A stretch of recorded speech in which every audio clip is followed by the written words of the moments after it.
বৃহস্পতিবার প্রসিকিউশন এই মামলার আনুষ্ঠানিক অভিযোগ ট্রাইব্যুনালে দাখিল করে। রোববার শুনানি করেন প্রসিকিউটর গাজী মনোয়ার হোসেন তামিম।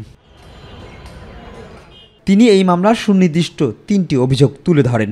6 বছরের শিশু মুসার মাথায় লেগে বের হয়ে তার দাদির পেটে লাগে, সেখানেই দাদি মারা যায়। মুসাকে চিকিৎসা দেওয়া হয়, তাকে সিঙ্গাপুরে নেওয়া হয়, চিকিৎসা শেষে তাকে দেশে আনা হয়েছে।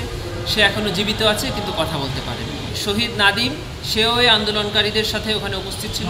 পুলিশের গুলিতে সে ওখানেই 19 তারিখে রামপুরা বনশ্রী মসজিদের সামনে জুমার নামাজ শেষ করে বের হওয়ার পরে তাকে গুলি করা হয়। সে গুলিতে সাথে সাথেই ওখানে শহীদ বা শাহাদাত বরণ করে। এছাড়া বনশ্রীতে আন্দোলন চলা অবস্থায় পুলিশের গুলি থেকে বাঁচতে কার্নিশে ঝুলে থাকা আমির হোসেন নামে এক যুবককে গুলি করার অভিযোগও আনা হয়েছে 5 আসামির বিরুদ্ধে। জুলাই গণঅভ্যুত্থান চলাকালে 19 তারিখে রামপুরা এলাকা একটা নির্মাণাধীন ভবনে আমির হোসেন নামে একজন ব্যক্তি, যিনি পুলিশের গুলির ভয়ে একটি কার্নিশে ঝুলে আশ্রয় নিয়েছিলেন, কিন্তু সেখানে গিয়ে খুব কাছ থেকে তাকে পিস্তল দিয়ে 6 রাউন্ড গুলি করা হয়। সাবেক ডিএমপি কমিশনার হাবিবুর রহমান ছাড়া বাকি 4 আসামি হলেন ডিএমপির খিলগাঁও অঞ্চলের সাবেক এডিসি মোহাম্মদ রাশেদুল ইসলাম, রামপুরা থানার সাবেক ওসি মোহাম্মদ মশিউর রহমান, রামপুরা থানার সাবেক এসআই তারিকুল ইসলাম ভুইয়া ও রামপুরা পুলিশ ফাঁড়ির সাবেক এএসআই চঞ্চল চন্দ্র সরকার।